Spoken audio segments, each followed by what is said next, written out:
Hello and welcome to Morning Bites with me, Jason Reynolds, and obviously joined by the ever awesome Stu Penensky and Violet Sullivan. This is our monthly 30-minute show here on LinkedIn where we talk about the most important cyber topics of the month, covering cyber, privacy, technology, and of course, everyone's favorite, cyber insurance. So today we have two special guests. We've got Johnny Jordan, the co-founder and CTO of Intellinetic Cyber Consultants, and John Spees, the head of claims at Converge.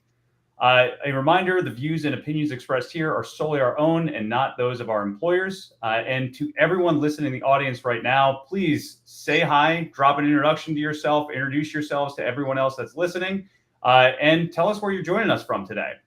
All right, with that, let's get this conversation started. So, Johnny, why don't we start with you? What is a topic that has been top of mind for you lately? Sure. Thanks for that.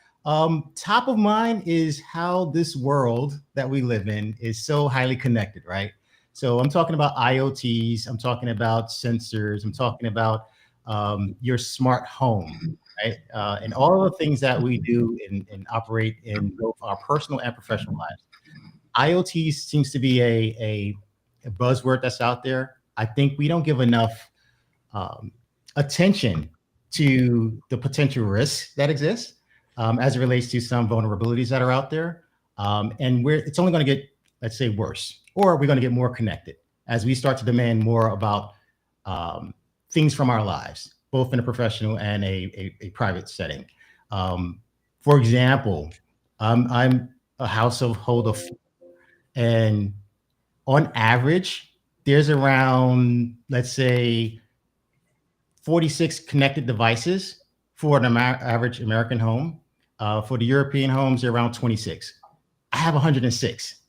So think about all of those different points of connectivity that exists out there. And am I doing my due diligence and making sure that everything is, up to date and this patch is there? I would like to think so because I'm in the security space, right? But for your average American citizen or even just person that's living and trying to be connected and work and live and play, what does that look like? And what does that threat landscape looks like? And are we potentially going down some path that if we don't do the normal care and feeding of those things, we could be putting ourselves at risk, right? And I'll just pause there and just, so that's the top of mind for me because I'm always thinking about the car, the house, the TV, the iRobot, the washing machine, the stove, all of those different things, right? And the wearable. Johnny, like my first take is that you're an overachiever for having so many connected devices, and now you've got me worried about how many I've got connected in my house. But it's a lot because like I remember setting up just cameras in my house, right? Mhm. And it's just like I try to go through all the right steps of like trying to keep them on a separate network. That's not creepy at all, Jason. Just to say that. I'm just when I set up a bunch of cameras. Many cameras in your talking house? about. Come on now. Is that weird? Is that weird? That's not weird. I don't even Okay. have Ring. I don't even have Ring. I have a dumb house. I don't have a smart house. Violet's put me on full blast, man.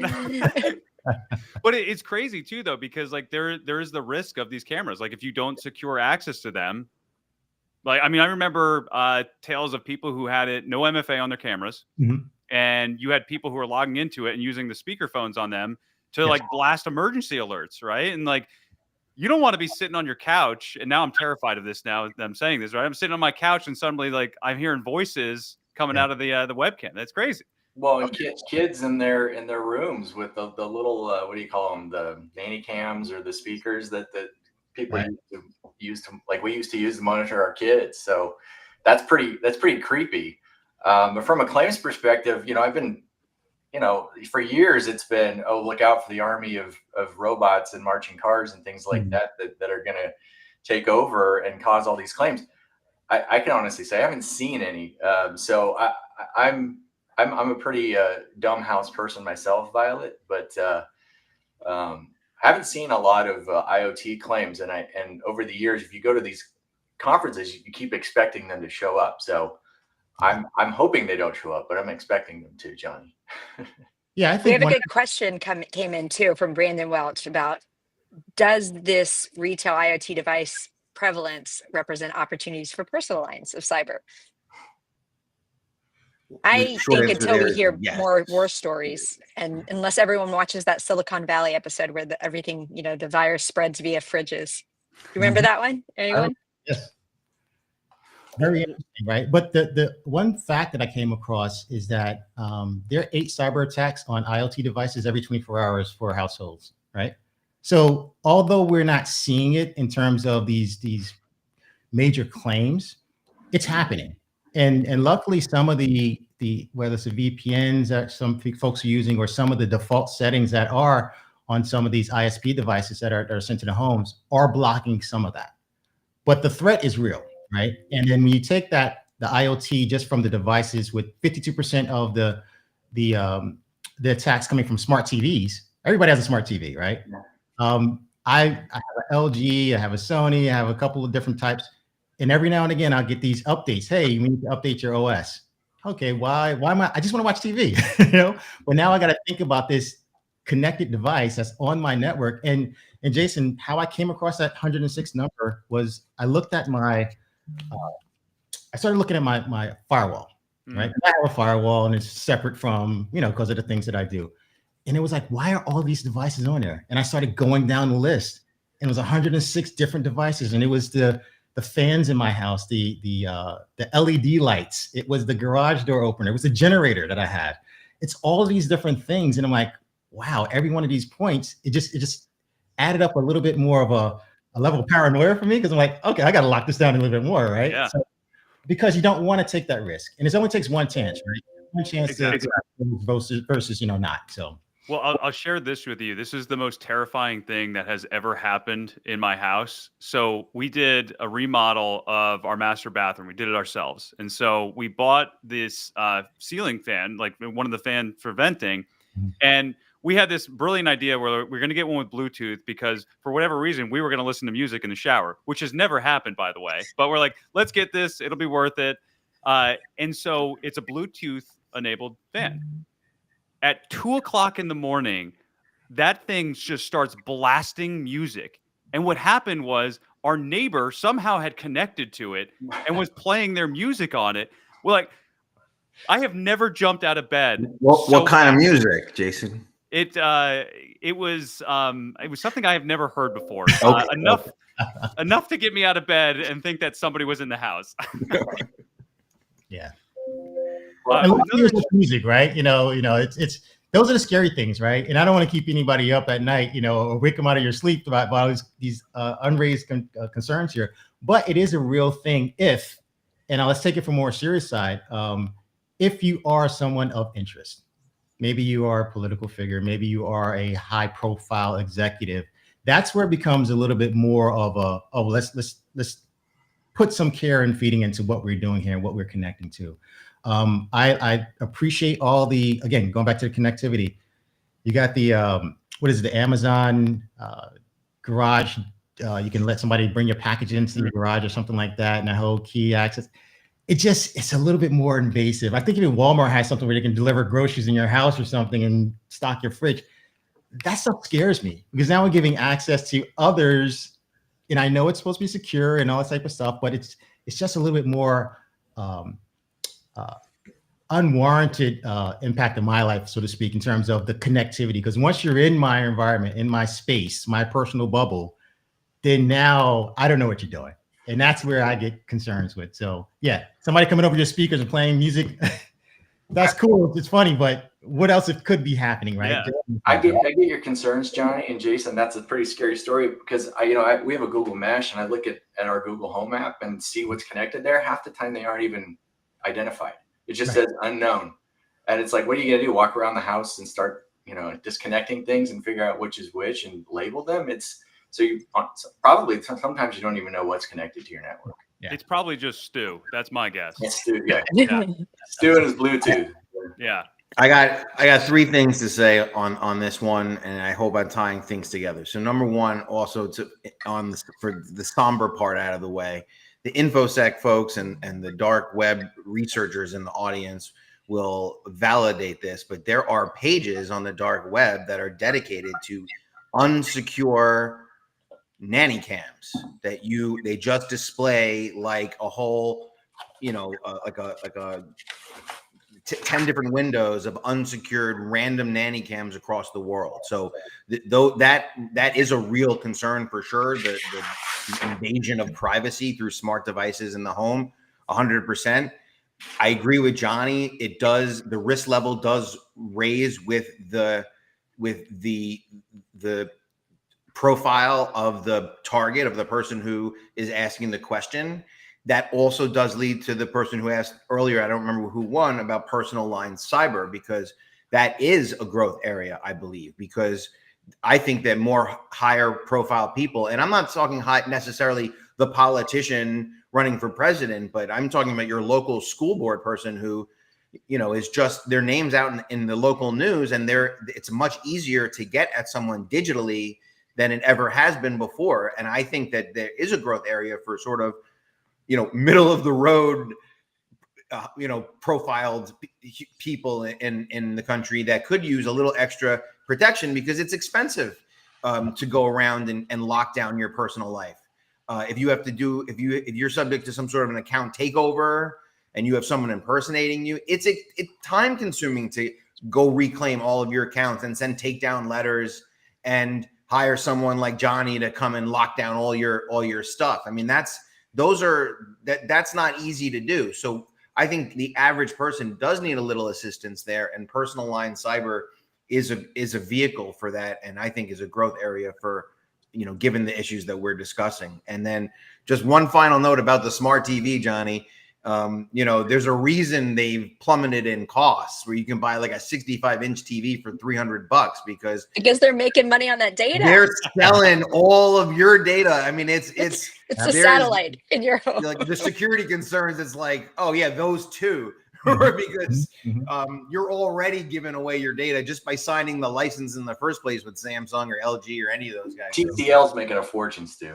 Yeah. Oh yeah. So those are my comments on the above. But no, I won't be snooping on your nanny cam. I don't know which buttons to push on the computer for that. But well, other I'm people just going to add one more piece to that personal lines, because I do recall talking to Rachel Petrizzo, like from HSB, like 5 or 6 years ago, about that they have special lines specifically for content creators, like influencers, because account takeovers is their number one fear. It's not, the claim isn't possibly going to come through and be very visible in the financial harm aspect, but it is, if it's an account takeover, there's going to be loss of revenue.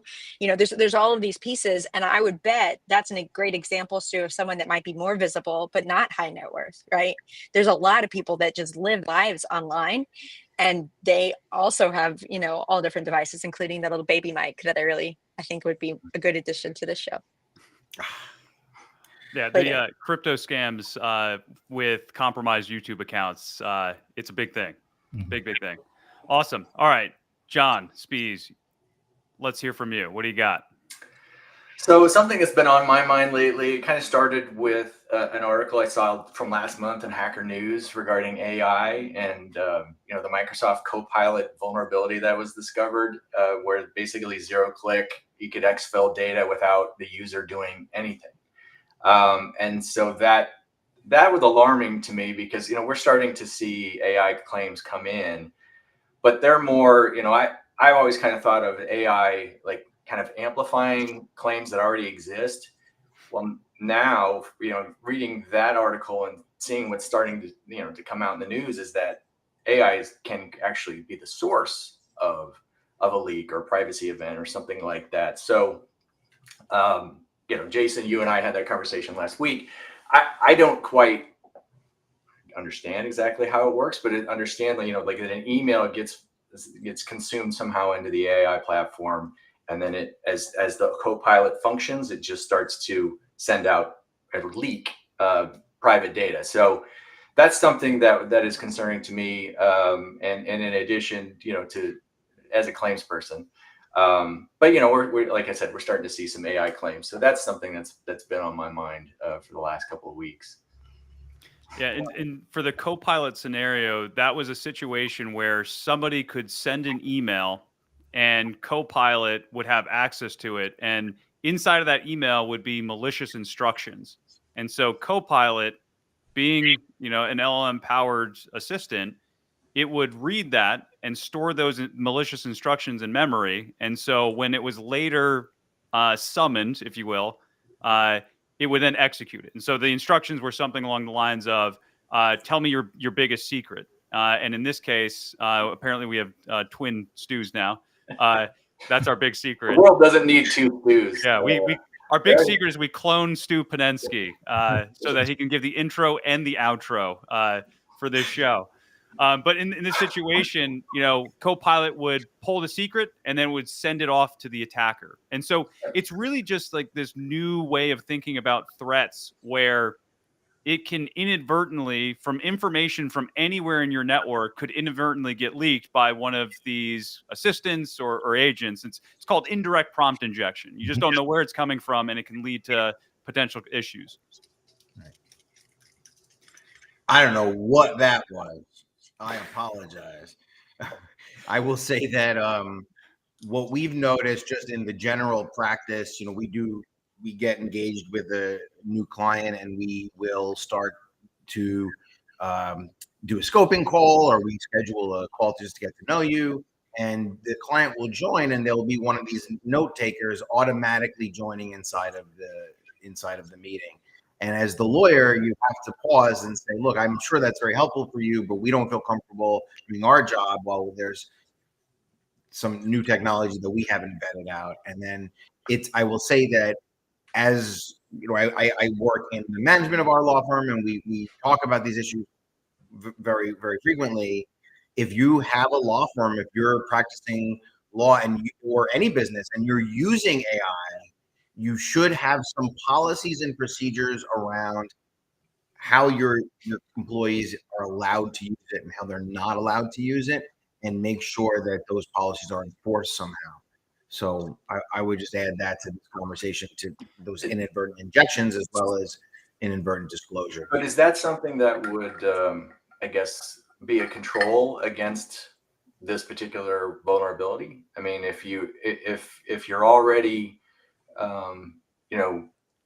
telling your users what not to put in there and what to put in there, but if the instruction's already in there, it's already embedded from that email, your data is already in there and it's pulling from every aspect of Microsoft, right? So, yeah, I mean, what I've seen there, John, is we've done quite a few assessments recently around AI and putting the right guardrails in place. So we'll go back in. And typically we try to get this at the onset of like an agent AI implementation, right? As opposed to you're already there and working and you got your users running. It's a little bit hard to walk that back. But we can go back in and look at what I call the guardrails in place, and making sure that the data leak is not leaving your organization, right? It's not actually accessing even anything from the public space. It's only controlled on the data that you send it, and it doesn't leave your organization. But there are specific configurations and procedures that you would have to follow in order to put that in place. And then it comes back onto the education of your users, right? mm-hmm. So that other piece, and understanding from a potential cultural shift now, that you have to undo that thinking and undo it's just ChatGPT, I can just do whatever, and it's no, this is a business and I got to protect my data, my assets. How do I do that in the right way that I'm being responsible for the organization? And that becomes a whole nother path and conversation as it leads to data privacy, what I'm allowing to actually ask the questions of certain files, and going back to this AI and how it's actually for Copilot, for example, reading all the OneDrive folders and all of your data. So it's not just the email, it's actually giving you access to everything. Right? Everything in there. Yeah.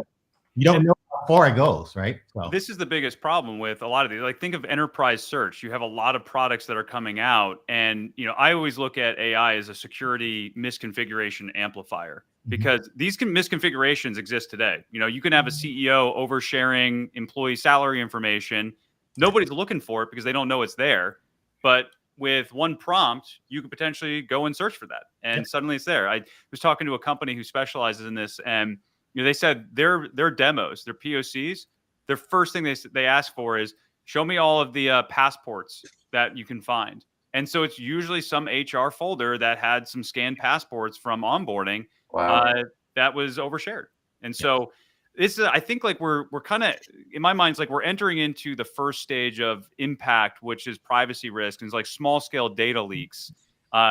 And then it's only going to get progressively worse from there. The more that we offset trust, the more we give access to tools, the more we give access to data.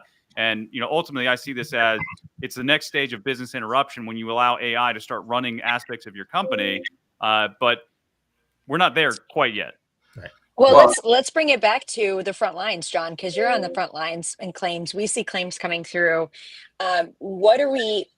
One of the risks, I guess, that I'm also worried about is future E&O risk, right? When someone's relying on one of your employees is relying on a tool that you sanctioned. What other, what are you seeing from the front lines, John?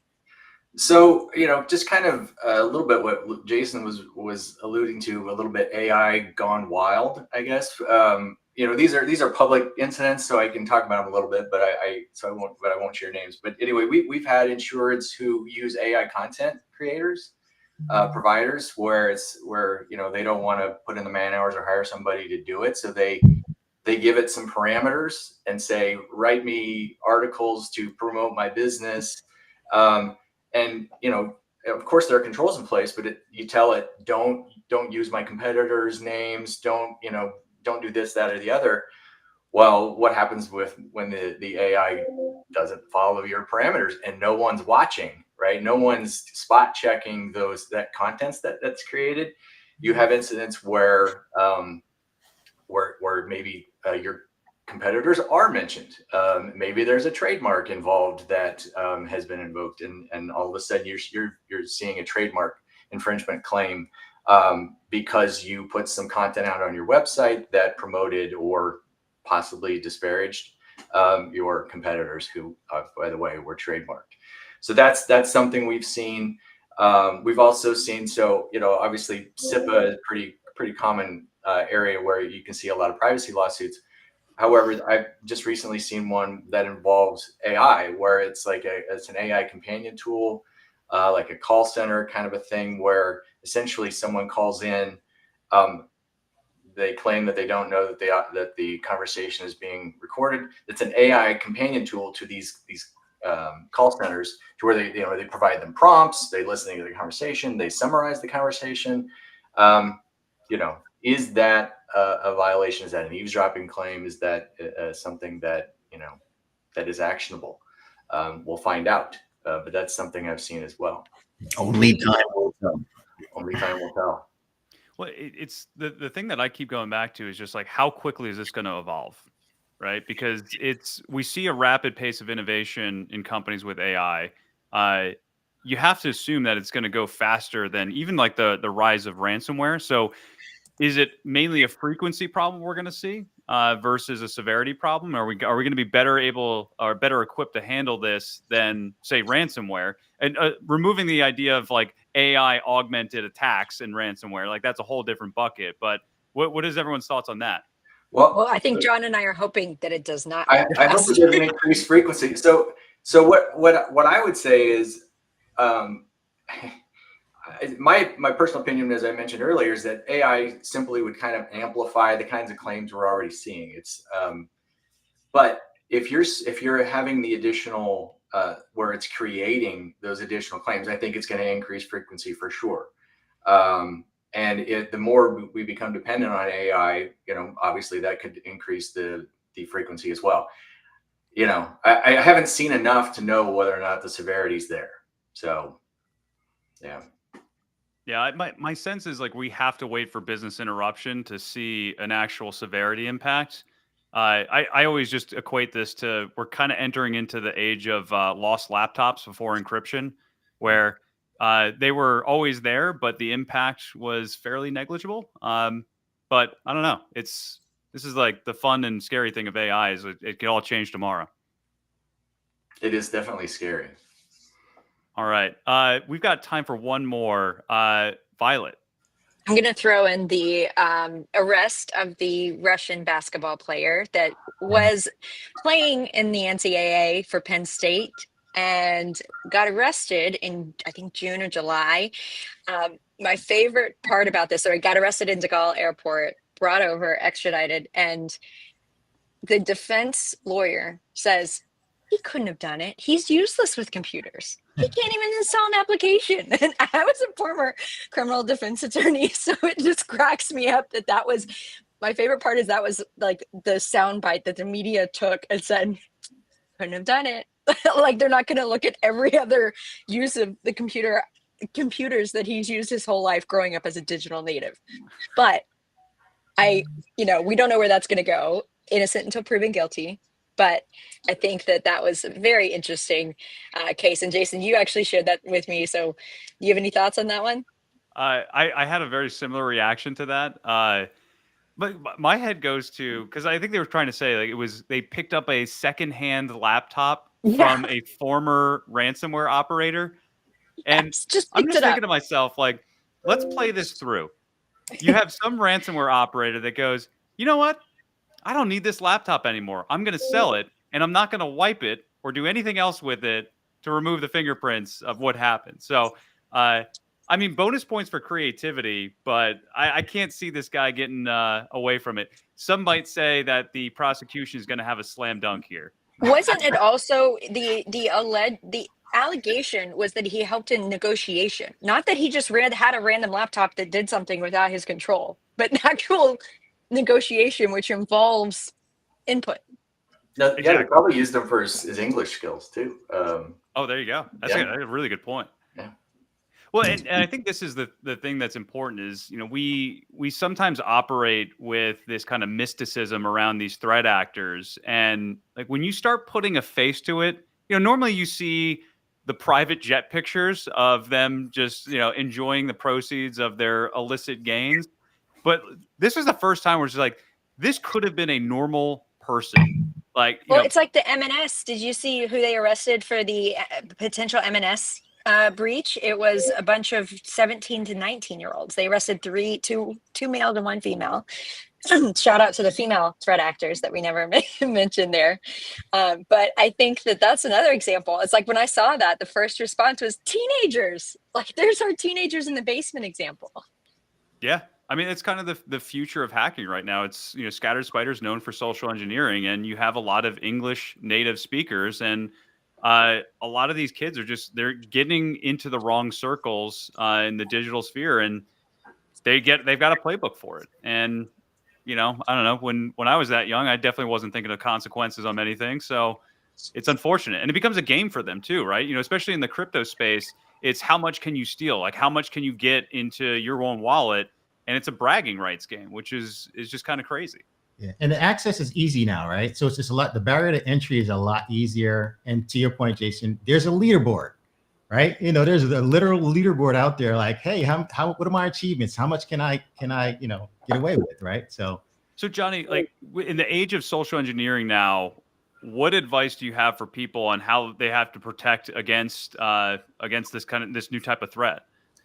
I think it's more of, you got to go back to the fundamentals, right? Like if you were transacting or having a conversation or interacting with someone in the physical real world, use those same norms, use those same behaviors, and carry that into the digital space, right? And just be cognizant of that. So you don't have to overcomplicate it. You don't have to talk about, I have to invest in a whole lot of technology or stuff. Do the basic care and feeding of your personal life and translate that into your professional and your digital life. I think you'll be okay for the most part. Now, the threats are out there and somebody's going to take advantage where there are. I will definitely say we have a responsibility for protecting the senior community.